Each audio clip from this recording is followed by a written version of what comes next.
ایک صاحب سے میں نے کہا کہ جناب وہ 2000 ریال لگ گیا تو کیا کرنا ہے؟ کہنے کوئی مسئلہ نہیں، پاسپورٹ نواں بنوا لو، گنجائش ہے، یعنی ہر شے کا حل ہے۔ اور میں نے کہا یار اب عمرہ کرنے جاتے وقت بھی بندہ دھوکہ دے کے جائے، اللہ کے گھر جاتے وقت بھی اس طرح کی حرکت کرے، کیا حال ہو گیا؟ ہر چیز کا لوگوں نے حل نکال لیا، ہر چیز کا لوگوں نے سٹائل بنا لی۔ ایسا نہ کریں، یہ درست نہیں۔ احمد رفوگر کہنے لگا اس طرح سیوں گا کہ پھاڑنے والے کو بھی پتہ نہیں۔ ان کا پیسے لے یار تو سی دے۔ اس نے سی دی، اگلے شام ہی لا کے بچھا دیا گدا۔ تیسرے دن بادشاہ سلامت آئے، آ کے پہلی نظر گدے پہ ڈالی، اس نے بلایا سب ملازمین کو، کہا کس نے سیا ہے؟ کہا جناب کیا ہوا؟ کہا یہ پھٹا ہوا تھا۔ کس نے؟ کہا نہیں پھٹا ہی نہیں۔ وہ کہنے لگے بنو بات، میں خود پھاڑ کے گیا تھا، تو بتاؤ صحیح سیا کس نے ہے؟ کہا جناب آپ پھاڑ کے گئے تھے تو بتایا کیوں نہیں؟ فرمانے لگے اسی لیے تو بتایا نہیں تھا کہ تم خود تحقیق کر لو، بلاؤ بتاؤ سیا کس نے۔ تو بلا لیا، احمد رفوگر آ گیا۔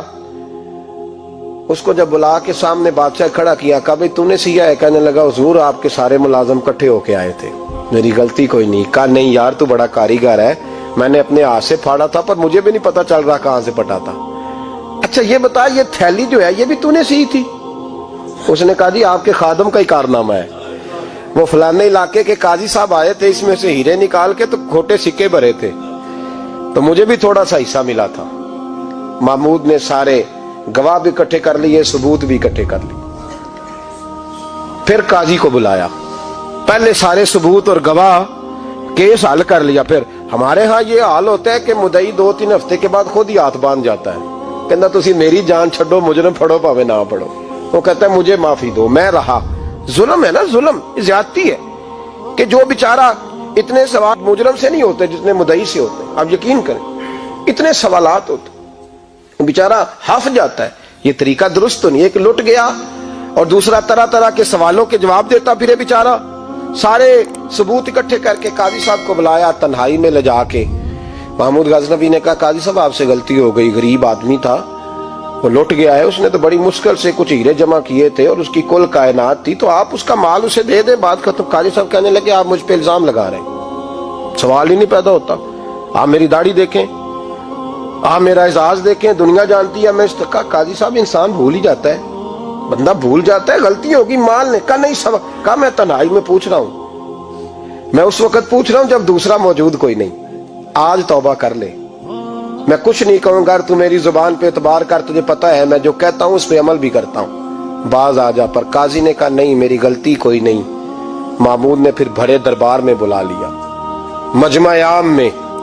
مہلت کے دنوں میں جو توبہ کر لے وہ بچ جاتے ہیں، لیکن لوگ رسوائیوں کے دنوں میں پھر واپس لوٹتے ہیں اگلا گھر دیکھ کے، پھر حالات اور طرح کے ہو چکے ہوتے ہیں۔ جب بڑے دربار میں قاضی کو بلایا، بھائی تو مانتا ہے کہ نہیں؟ اس نے کہا نہیں۔ تو کہا بلاؤ احمد رفوگر کو۔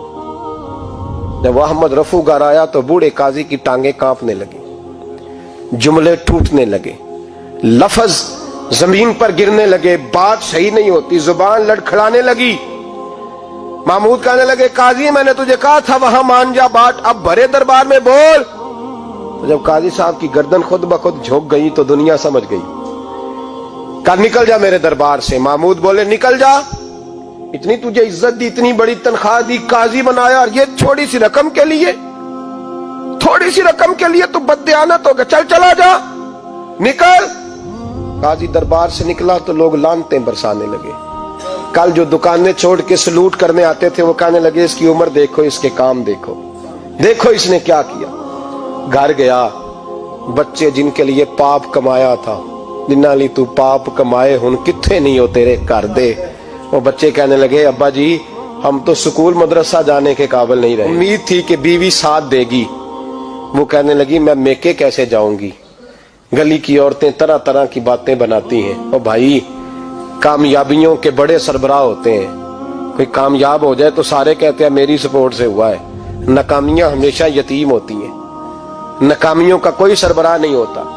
جب تک تو قاضی تھا تو بڑے بات تھی، ہر بندہ کہتا تھا رشتہ دار ہے، رسوائی ہو گئی تو وہ تیری آنکھ ہو یا سنگ ملامت کی چبھن، کون پہنچا ہے میرے درد کی گہرائی تک، دور شہرت میں تو یاروں نے کیا یاد بہت، ساتھ آیا نہ کوئی کوچے رسوائی تک۔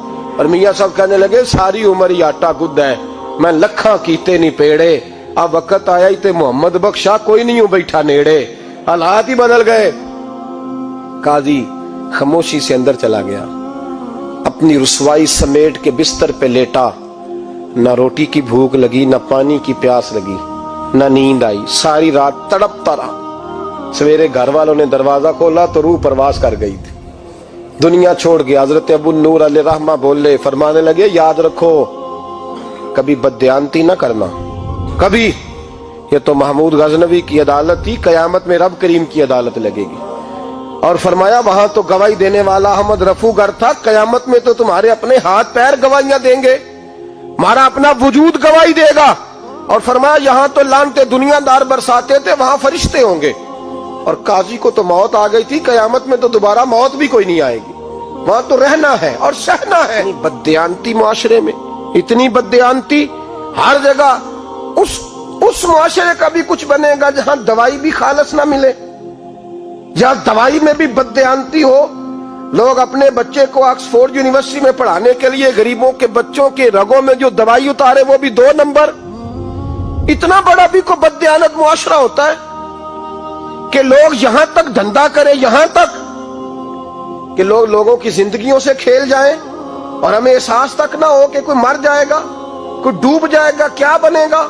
اور جس نے وہ رجسٹر کی دوائی کی، اس نے 2-4 لاکھ روپیہ لیا اور اس نے یہ نہیں سوچا کتنے انسان میری وجہ سے مریں گے۔